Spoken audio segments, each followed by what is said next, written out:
Inspección de rodilla. Es importante revisar la simetría de los contornos musculares por encima de la rodilla en busca de atrofia muscular visible, sobre todo en el punto en que los músculos se aproximan a la rodilla. Hay que observar, en particular, el músculo vasto interno, que a menudo se atrofia de manera secundaria a una cirugía de rodilla.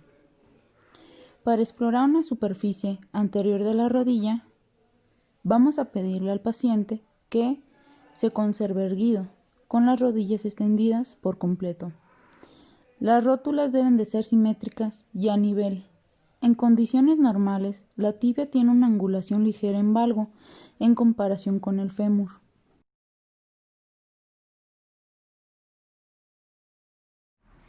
Bueno, ahorita lo que vamos a realizar es la palpación de la articulación de la rodilla. Primero palparemos lo que son las estructuras óseas, empezando por la rótula, que es conocido más bien como un hueso sesamoideo, que permite la flexo-extensión de la rodilla. Después tenemos los que son las mesetas tibiales y también tenemos lo que son los cóndilos femorales.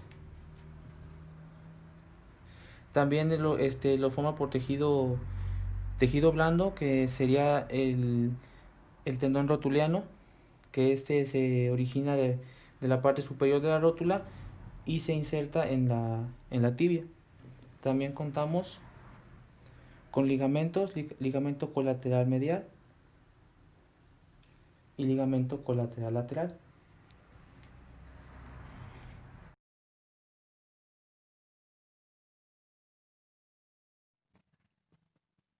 Para lo que es el examen manual muscular, vamos a iniciar con lo que es la valoración de flexión de rodilla.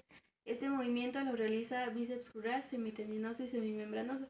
El paciente va a estar en decúbito prono. Le vamos a pedir que lleve su talón hacia arriba. Ya una vez que vemos que lo puede realizar, vamos a aplicarle resistencia. En este caso sería para un grado 5, para un grado 4 sería lo mismo, pero con menos resistencia. Para el grado 2, el paciente se pone en decúbito lateral. Nosotros podemos colocar ya sea una cuña o una almohada, y lo que el paciente va a hacer es deslizar el miembro sobre la superficie. Para un grado 1, solamente el paciente va a intentar hacer el movimiento y nosotros vamos a sentir cómo el músculo se contrae, y en el grado 0 pues va a ser nulo. Para valorar lo que es extensión de rodilla, vamos a estar valorando el músculo cuádriceps, el cual se encarga de realizar este movimiento. El paciente tiene que estar en sedestación. Le vamos a pedir que lleve su pie hacia arriba, hacia la extensión. Y una vez que ya lo realizó, nosotros le vamos a poner lo que es la resistencia. Y en este caso sería grado 5. Si le aplicamos menos resistencia, va a ser grado 4. El paciente lo puede realizar solo, va a ser grado 3.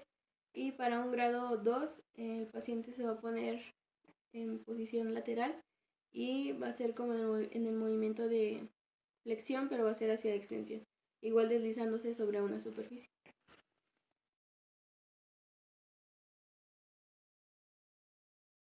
La rótula bailarina es indicada ante un posible derrame articular de la rodilla, en donde se le pide al paciente colocarse en decúbito supino o en bipedestación, y el fisioterapeuta con una mano va a presionar la parte superior del fondo del saco suprarrotuliano y con la otra presionará la rótula contra el fémur, moviéndola en dirección lateral y medial con una ligera presión.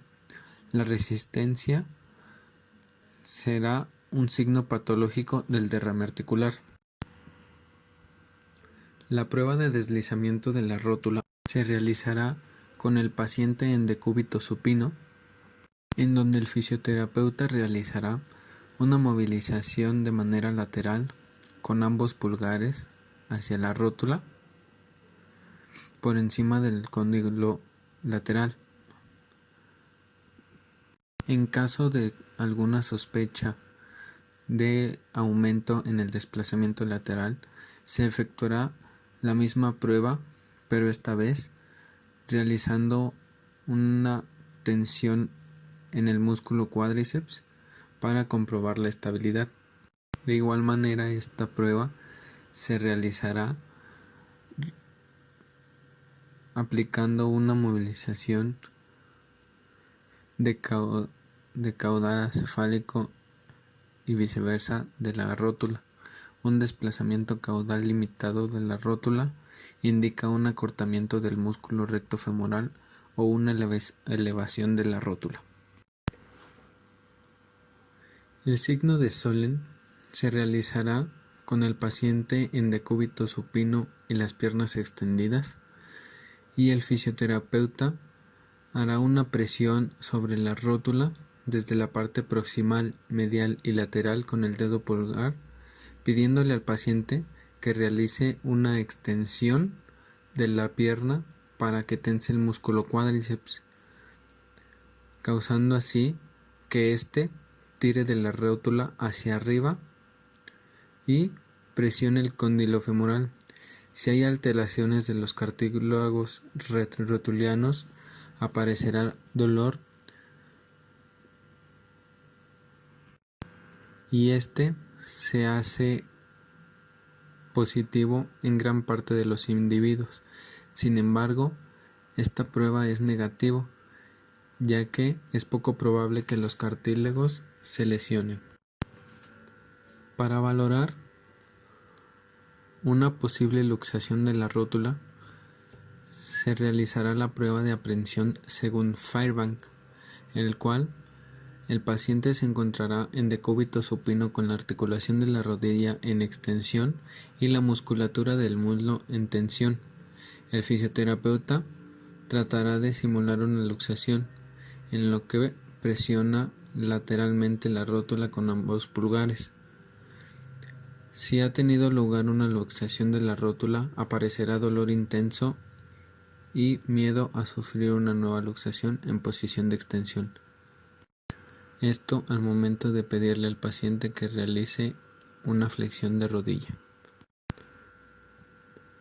Para detectar una posible artrosis retrorotuliana, se realizará la prueba de McConnell, en donde el paciente se encontrará en sedestación sobre la mesa de exploración, dejando colgando las piernas relajadas.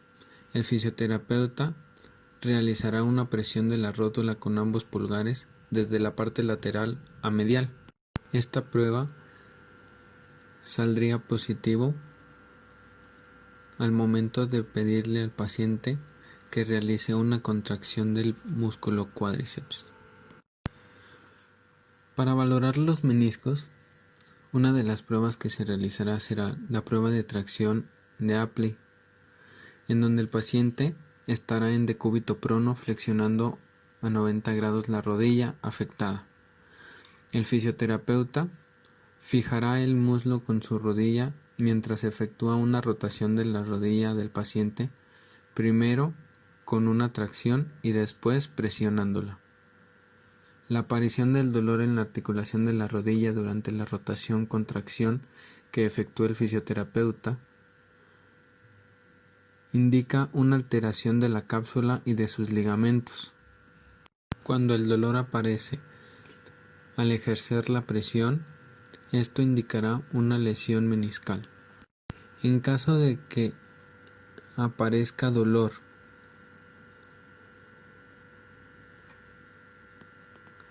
al realizar un desplazamiento meniscal,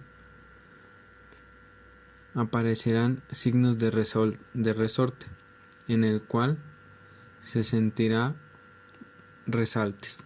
La aparición de dolor durante una rotación interna indicará una lesión del menisco externo, mientras que a la aparición del dolor durante una rotación externa indicará una lesión del menisco interno. Prueba de McMurray. En esta, el paciente se encuentra en decúbito supino y la articulación de la rodilla y la cadera están completamente flexionadas. El fisioterapeuta sujetará la rodilla con una mano y el pie con la otra.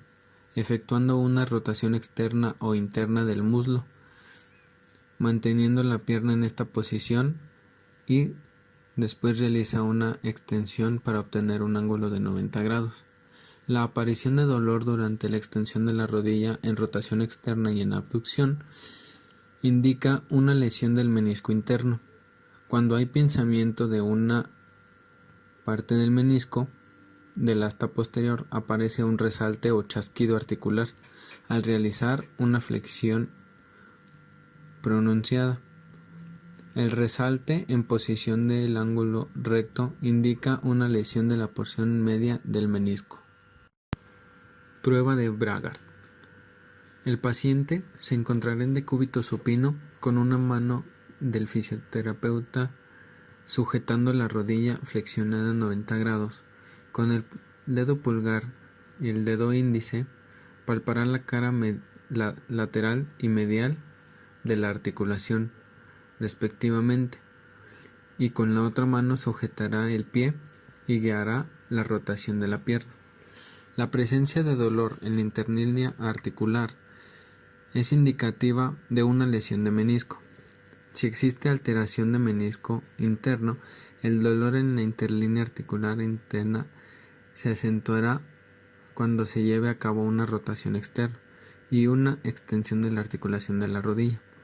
En la rotación interna y en la flexión de la rodilla, el menisco se sitúa nuevamente dentro de la articulación y desplaza el dedo del fisioterapeuta, con lo que disminuye el dolor. Signo de Pear. En esta, el paciente se encuentra en sedestación con las piernas cruzadas y se efectúa una presión intermitente sobre la rodilla afectada. La presencia de dolor en la interlínea articular medial sugiere un trastorno del menisco. Ocasionalmente se puede observar un resalte o chasquido articular espontáneo mediante un movimiento de flexión basculante de la rodilla. La parte del menisco alterada se introduce y encaja con un chasquido en la interlínea articular. De igual manera, esta prueba se puede realizar con el paciente en decúbito supino. El fisioterapeuta fijará con la mano izquierda la rodilla y con los dedos pulgar e índice palpará la cara lateral y medial de la articulación. Con la otra mano fijará la articulación del tobillo y con la articulación de la rodilla en flexión máxima lleva a cabo una rotación externa de la pierna lo más acentuada posible y posteriormente una ligera abducción. La presencia de dolor en la interlínea articular interna dorsal indicará un trastorno del menisco interno. Prueba de Steinman 1. El paciente estará en decúbito supino, mientras que el fisioterapeuta fijará con la mano izquierda la rodilla flexionada y con la derecha sujetará la pierna y efectuará movimientos giratorios forzados y rápidos de esta hacia afuera y hacia adentro. La presencia de dolor en la interlínea articular interna durante una rotación externa sugiere un trastorno del menisco interno. Durante la rotación interna, el dolor en la interlínea articular externa indicará alteración del menisco externo. Prueba de Steinman 2. En esta, el paciente se encuentra en decúbito supino. El fisioterapeuta sujetará con la mano izquierda la rodilla mientras palpa la interlínea articular. Con la mano derecha, sujeta la pierna por encima de la horquilla malleolar. Lleva a cabo una rotación externa y una interna de la pierna con el muslo fijo y con una ligera inclinación la flexiona y extiende en dirección axial. La presencia de dolor en la cara articular interna o externa de la interlínea articular indica una lesión del menisco.